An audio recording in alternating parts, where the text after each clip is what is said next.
Bonjour, alors dans cette nouvelle capsule, on va discuter du rôle des prix pour l'ajustement macroéconomique. Donc jusqu'à maintenant, au fond, l'hypothèse qu'on a faite, si vous vous rappelez, c'est que les prix sont constants. D'accord? Donc on n'a pas réfléchi à comment est-ce que les prix s'ajustent, au contraire des ajustements du PIB réel, par exemple, ou du taux d'intérêt réel.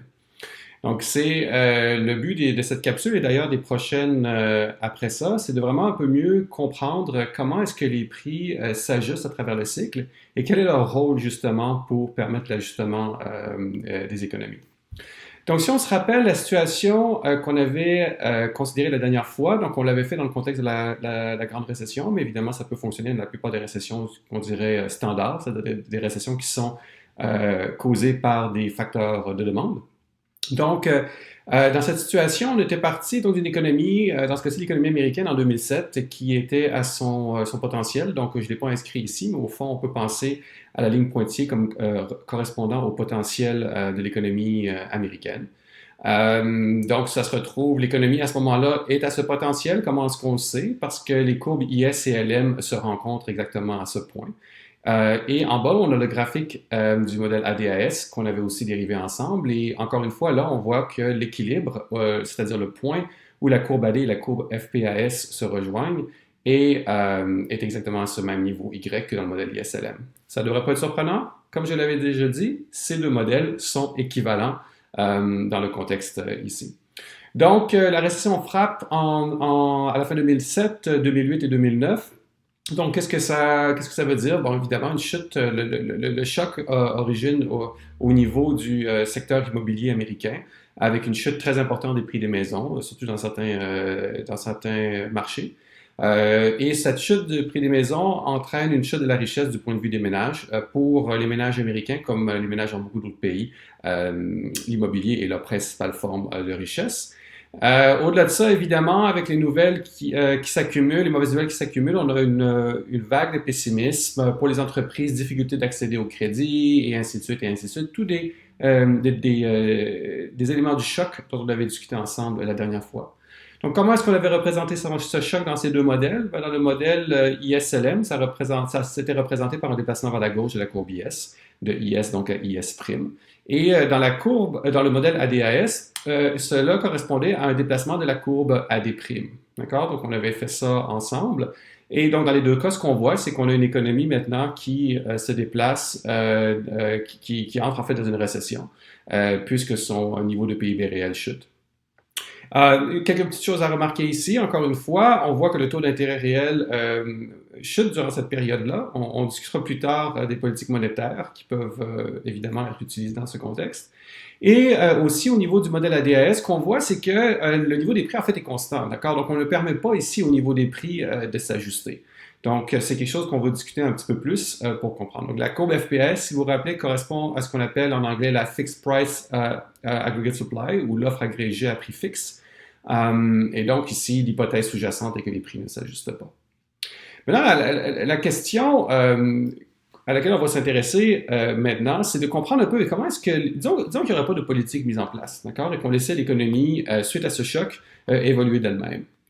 Qu'est-ce qu'on pourrait s'attendre à ce qui se passe? Donc, comment est-ce on passe d'une analyse court terme à une analyse plus moyen et long terme? Et c'est là que le rôle de prix devient très important. Donc, jusqu'à maintenant, je me répète, mais c'est important, nous avons fait l'hypothèse que les prix sont fixes à court terme. Mais éventuellement, on peut s'attendre à ce que les prix s'ajustent. C'est-à-dire qu'il y a un point où, au fond, cette hypothèse que les prix sont fixes ou rigides semble ne plus tenir. Les entreprises, à un moment donné, vont s'ajuster. Pourquoi est-ce qu'elles s'ajusteraient? Pourquoi est-ce qu'elles changeraient leur prix? Bien, il y a plusieurs raisons derrière ça. Évidemment, elles font face à une chute de la demande pour leurs produits. Donc, dans certaines conditions de marché, on peut s'attendre à ce qu'une chute de la demande les pousse à vouloir réagir en ajustant les prix vers le bas. Donc, un comportement assez standard et intuitif. Mais même au-delà de l'effet à travers la baisse de la demande, on peut penser au marché du travail, entre autres. D'accord? Donc, qu'est-ce qui se passe ici? Rappelons-nous d'une chose. Quand l'économie, dans le modèle ISLM, quand l'économie s'est retrouvée sous son potentiel, ça veut dire au fond qu'il y a un des trois marchés qui est en déséquilibre. Et on l'a dit, notre hypothèse est que c'est le marché du travail qui est en déséquilibre dans le modèle ISLM-FE. Qu'est-ce que ça veut dire un marché du travail en déséquilibre dans ce cas-ci? Ça veut dire que c'est un marché où Au fond, la demande de travailleurs est plus faible que l'offre de travail par les ménages. Donc, il y a au fond un niveau de chômage élevé. Il y a plusieurs personnes dans l'économie qui aimeraient travailler, mais qui ne trouvent pas d'emploi au salaire du marché. Éventuellement, par contre, on s'attend qu'un taux de chômage élevé va amener une pression à la baisse sur les salaires, ou au moins va ralentir les pressions à la hausse sur les salaires qui auraient eu lieu d'habitude.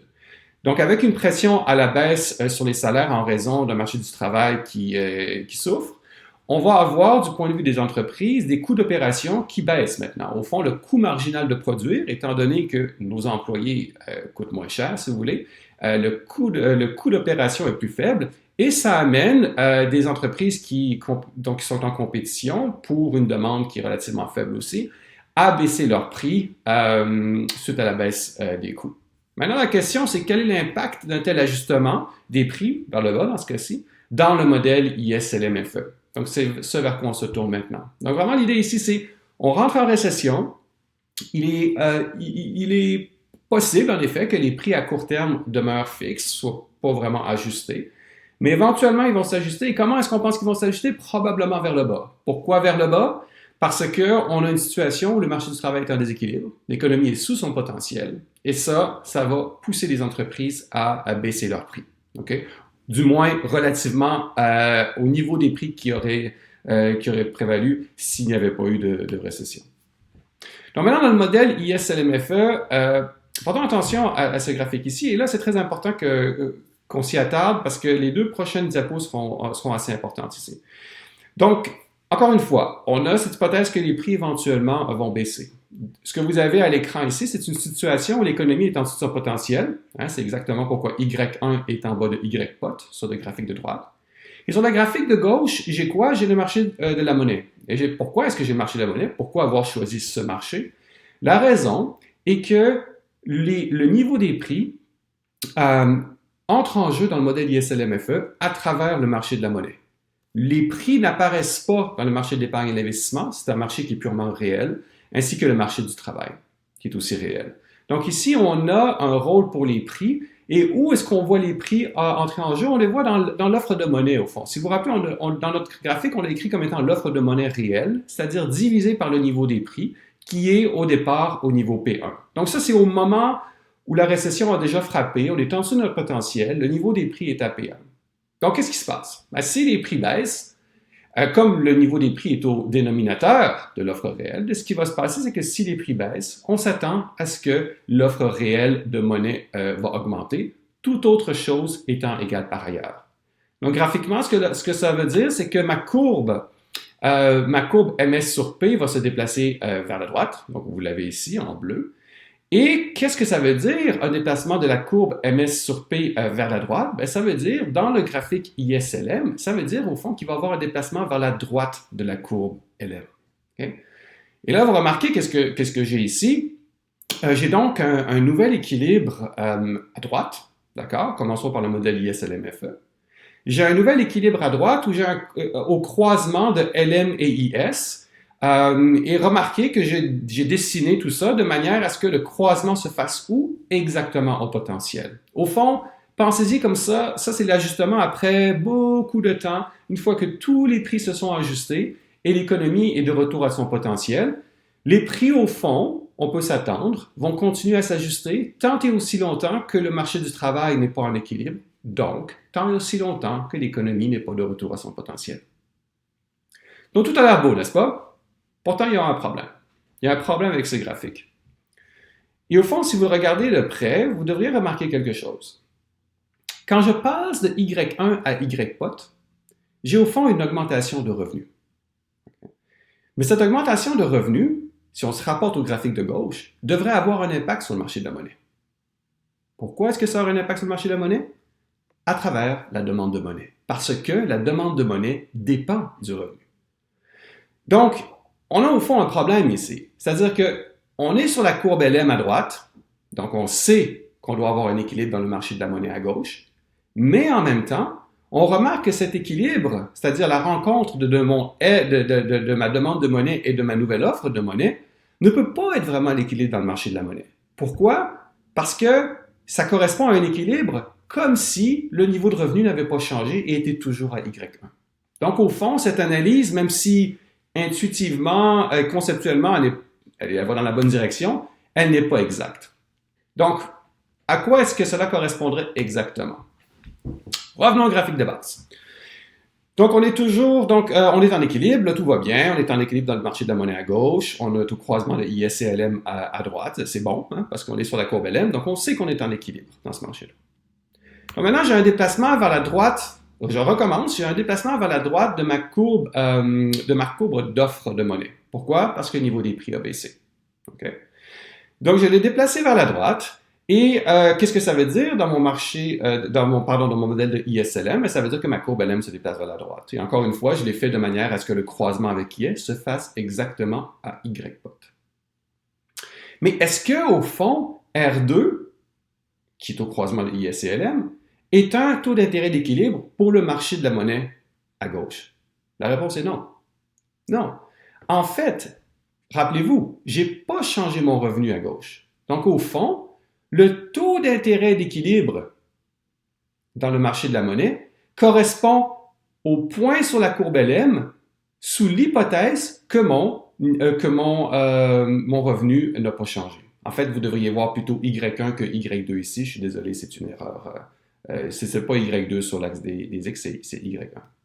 Donc, c'est ça un peu la situation dans laquelle on se retrouve. Qu'est-ce que ça veut dire? Ça veut dire qu'au fond, si je regarde ça, le point où MS sur P2 croise ma demande de monnaie correspond en fait au point sur ma courbe LM où je suis au même revenu, d'accord, qui devrait être Y1. Donc au fond, comment est-ce que je peux concilier mon équilibre, que je sais être le bon équilibre au bout du compte à R2, avec ce que je vois dans le graphique de gauche? Ben, au fond, ça revient à la question de comment est-ce que le revenu affecte la demande de monnaie. Et on sait qu'un revenu plus élevé va augmenter la demande de monnaie. Et de combien? Ben, au fond, on le sait. Elle va augmenter, cette augmentation de revenu va amener une augmentation de la demande de monnaie, justement pour que l'équilibre dans le marché de la monnaie corresponde au point où au point d'équilibre ISLM dans le modèle ISLMFE. Remarquez, ici, tout est cohérent. Pourquoi? Je suis sur la courbe LM, donc je sais que je suis en équilibre sur le marché de la monnaie. Tout va bien. Ma demande de monnaie est maintenant à une position qui dépend du revenu auquel je suis après cet ajustement des prix. Et quel est ce revenu? La façon dont j'ai dessiné les choses dans ce cas-ci, c'est Y pot. Okay? Maintenant, je veux juste... Donc, cette analyse ici que je viens de faire, c'est l'analyse correcte, complète. Okay? Mais je veux juste prendre un instant pour vous rassurer peut-être et vous dire que, au fond, l'analyse de gauche, à part pour m'assurer que vous compreniez, que vous assuriez que vous compreniez, n'est pas une analyse qui, en général, on aura vraiment besoin de faire. C'est la beauté du modèle ISLMFE.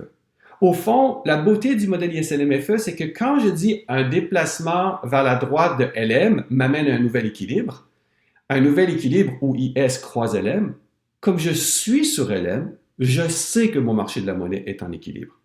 J'ai donc pas vraiment, au bout du compte, à me poser la question, oui, mais qu'est-ce qui se passe dans le marché de la monnaie? La demande de monnaie va augmenter, et tralala, et tralala. Au fond, tout ça est incorporé dans le modèle ISLMFE, qui me permet d'éviter de faire ces étapes intermédiaires.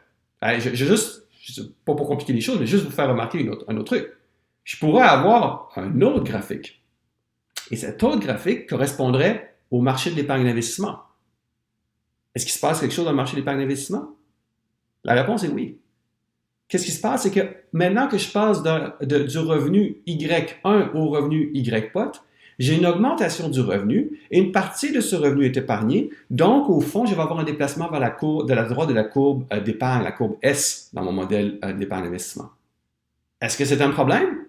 Est-ce que ça veut dire que ma courbe IS va se déplacer? Non, non, non. En fait, ce déplacement de la courbe S dans le marché de l'épargne d'investissement correspond à un déplacement le long de la courbe IS. Pourquoi? Parce que je change une variable qui est sur ce graphique, qui est le revenu. Donc, au fond, un déplacement d'une courbe dans le marché de l'épargne d'investissement qui est dû au fait que dans le marché d'épargne d'investissement, Y n'est pas sur un des axes, correspond à un déplacement le long de la courbe IS dans le modèle IS-LMFE. Au fond, je me déplace d'un équilibre à un autre dans le marché d'épargne d'investissement. Okay? C'est magique. Tout, au fond, est cohérent dans les déplacements de courbe dans le contexte du modèle IS-LMFE. Maintenant, c'est pour le modèle IS-LMFE. Mais encore une fois, le modèle IS-LMFE, c'est pas nécessairement le meilleur modèle pour réfléchir à l'ajustement des prix, à la réponse des prix. Pourquoi? Parce que les prix ne sont pas dans le graphique, ne sont pas incorporés directement dans le modèle, au fond, si vous voulez. Du moins, ils ne sont pas très transparents. Le modèle ADAS, par contre, lui, rend cette analyse plus transparente. Donc, rappelons-nous qu'est-ce qu'on a dit jusqu'à maintenant. On a dit qu'à très court terme, la courbe d'offre correspondait à la courbe FPAS, et donc l'hypothèse ici était que les prix sont fixes. D'accord? Une hypothèse sous-jacente, si vous vous rappelez notre dernière rencontre, c'est que les firmes satisfont la demande à ce niveau des prix. Okay? Donc, dans ce contexte, la courbe FPAS est horizontale. Qu'est-ce qui se passe à long terme? Donc, après plusieurs années, par exemple, à long terme, on sait que les prix et les salaires sont flexibles. Les choses s'ajustent éventuellement. Okay? Donc, le marché du travail est en équilibre à N étoile, ce qui veut dire qu'on doit se retrouver sur la courbe FE, parce que la courbe FE correspond à l'équilibre du marché du travail. Donc, ce que ça veut dire, c'est qu'au fond, à très long terme, la production va être égale au PIB de plein emploi ou au PIB potentiel YPOT. On va revenir à l'équilibre de long terme. Graphiquement, ce que ça veut dire pour le modèle ADAS, ça veut dire qu'à long terme, la courbe d'offre agrégée est verticale. Et elle est verticale où? Elle est verticale au niveau du potentiel. Okay? Comment est-ce qu'on appelle cette courbe? On l'appelle la courbe LRAS, pour Long Run Aggregate Supply, ou l'offre agrégée de long terme. Graphiquement, à quoi est-ce que ça ressemble? Commençons d'abord avec un graphique qui n'a que la courbe de demande agrégée. Donc, on sait qu'à court terme, la courbe FPAS est située au niveau des prix qui prévalent en ce moment dans l'économie. D'accord? À long terme, à quoi ressemble notre courbe d'offre agrégée? Encore une fois, elle ressemble à une courbe verticale. Et à quelle position est cette courbe verticale? Exactement à YPOT. Maintenant, on va parler de ça plus tard de nouveau quand on discutera de choses comme par exemple politique monétaire, mais il y a un aspect très important ici que vous voyez déjà. C'est qu'au fond, à court terme, des déplacements de la courbe de demande agrégée peuvent entraîner des changements dans le PIB réel.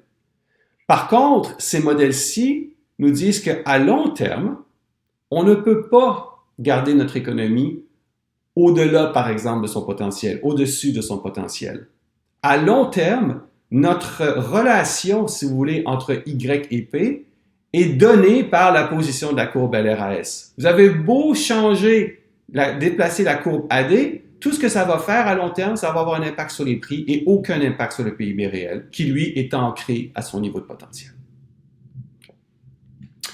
Maintenant, la question, évidemment, plus intéressante dans tout ça, c'est de dire, oui, mais c'est bien beau, mais ça, ce sont deux extrêmes. On considère le très court terme, quelques semaines et mois, peut-être un trimestre, et à l'autre extrême, on considère la LRAS qui, elle, prévaut peut-être à des horizons de, par exemple, 6, 7, 10 ans. Okay. Donc, qu'est-ce qui se passe entre les deux, au fond? Comment est-ce qu'on peut réfléchir à la relation entre prix et production à moyen terme, au-delà de quelques semaines, mais avant 10 ans? Et c'est là qu'il faut, avant de se lancer dans la dérivation au fond d'une nouvelle courbe AS, il faut qu'on réfléchisse à quelle est l'évidence justement sur les prix. Au fond, à quoi ça ressemble dans les données? Parce que jusqu'à maintenant, on a juste fait des hypothèses. Mais à quoi ça ressemble quand on regarde les données? Il y a eu, étant donné le rôle très important des prix comme mécanisme d'ajustement en économie, l'importance des prix, au fond, dans le processus de réponse d'une économie au choc et son retour au potentiel, on a, si vous voulez, en macroéconomie, on a beaucoup étudié ces questions-là dans les années, surtout les années 2000. Donc, je dirais, là, la grande période d'étude de la dynamique des prix, ce serait du genre de 2001-2002 à quelque chose comme 2012. Okay? Donc, beaucoup d'études se sont attardées à ce sujet-là, se sont posé la question, au fond, si on était capable d'isoler un choc macro, qui, par exemple, un déplacement quelconque de la courbe AD, à quoi ressemble l'évolution dans le temps des prix à la suite de ce choc? Donc, j'ai certaines études qui ont été faites là-dessus, on va en parler dans un instant. En parallèle à ça, en complément de ces études-là, il y a beaucoup de questionnements aussi dans la profession, à savoir, oui, mais tout ça, au bout du compte, tous ces questionnements-là, est une fonction de ce que font les entreprises au niveau micro. Et donc, une grande littérature s'est développée qui regarde l'évidence micro sur les prix. C'est-à-dire que ce qu'on fait ici, et là je mentionne quelques études, mais il y en a plusieurs. Entre autres, j'ai travaillé sur ces sujets-là dans le contexte de différents papiers. Mais vraiment, l'idée ici, c'est d'exploiter d'énormes bases de données qui contiennent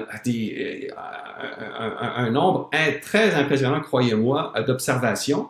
Et au fond, chaque observation dans ces bases de données, c'est un peu comme quand on avait parlé d'IPC, ça correspond au prix d'un item, d'un produit, dans un magasin donné, dans une semaine ou un mois donné, par exemple. Okay? Donc, certains ont utilisé les données de l'IPC. C'est le cas, par exemple, ici de papiers très connus comme celui de Bilson Klenow ou Nakamura Stenson. Et eux vont aller donc dans les données brutes qui sont utilisées pour calculer l'IPC, où là, on a beaucoup d'articles, beaucoup de catégories, et on est capable de couvrir une bonne période de temps. D'autres ont utilisé des données scanners, c'est-à-dire des données qui sont enregistrées directement dans les épiceries, par exemple, surtout dans les épiceries, au moment où il y a une transaction qui est faite à la caisse.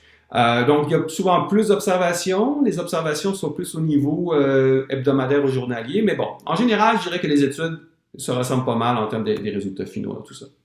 Donc, quels sont ces résultats? Je pense que ce qui a beaucoup surpris au départ, du moins les économistes, c'est à quel point les prix sont très rigides. D'accord? Maintenant, il y a beaucoup de complications là-dedans. Premièrement, une des grandes complications sur laquelle il y a beaucoup de débats, même aujourd'hui, je suis présent dans cette littérature-là, dans ce débat-là, c'est à savoir quel est le type de prix qu'on devrait étudier. OK? Donc, est-ce qu'on devrait se concentrer, par exemple, sur les prix réguliers ou est-ce qu'on devrait se concentrer sur les prix qui incluent les soldes des ventes? Donc, il y a encore un débat là-dessus. Ce qu'on sait, par contre, c'est que si on se concentre sur les prix réguliers, la durée de vie, si vous voulez, d'un prix est d'environ 8 à 11 mois. Là, ça dépend des pays. Entre autres, les prix ont tendance à être plus rigides en Europe qu'aux États-Unis. Ça, c'est quelque chose qu'on retrouve à travers à peu près toutes les études. Mais de manière générale, les prix sont très rigides. Et évidemment, ça varie beaucoup d'une catégorie à l'autre. Donc, par exemple, vous pouvez vous imaginer que les prix de l'essence, ça change à tous les jours, alors que les prix des services sont beaucoup plus rigides, comme, par exemple, je sais pas moi, les coiffeurs ont tendance à changer leur prix relativement rarement. Mais en gros, en moyenne, là, si on regarde l'économie au complet, du moins les prix à la consommation, la durée de vie d'un prix régulier est d'à peu près 8 ou à 11 mois. Ou une autre façon de dire ça, c'est que la probabilité qu'un prix régulier change durant un mois donné est entre 10 et 15 % environ. Okay.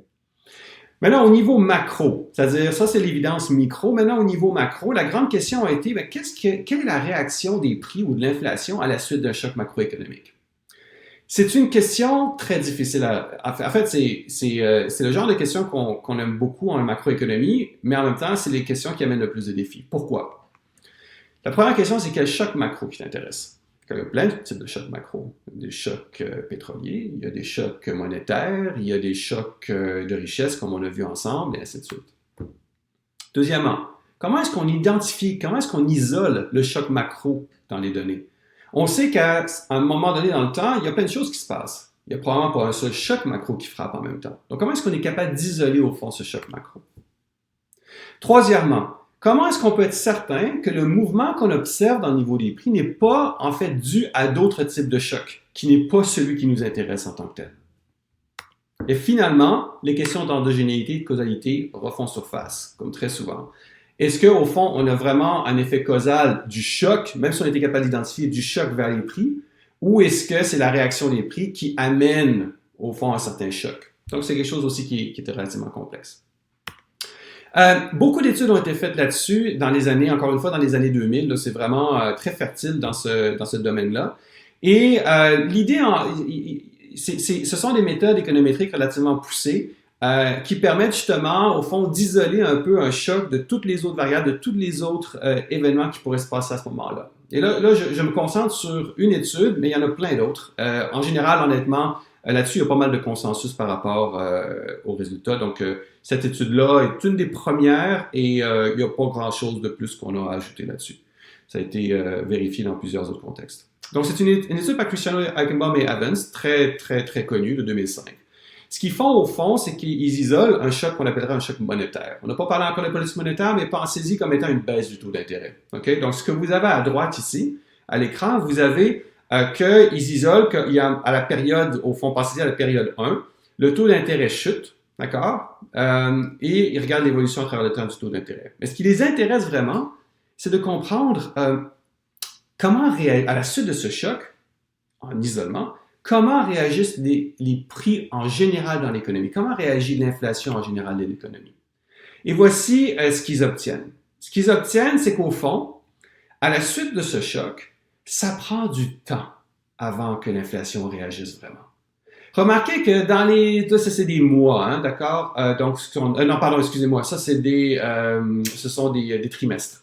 Donc, on voit ici des trimestres et remarquez que ça prend un sacré bout de temps avant qu'on voit la réaction maximale de l'inflation à ce choc initial. En fait, on en est au trimestre 12 pour une réaction complète, c'est-à-dire environ 3 ans. D'accord? Donc, ce que ça nous montre ici, c'est qu'il semble y avoir, même au niveau macro, même si on s'intéresse pas nécessairement aux données micro, même au niveau macro, il semble qu'il y ait une réaction très graduelle, une réponse très graduelle de l'inflation à ce choc qu'ils ont identifié. Et comme je vous le dis, ça se vérifie à travers d'autres études et d'autres chocs.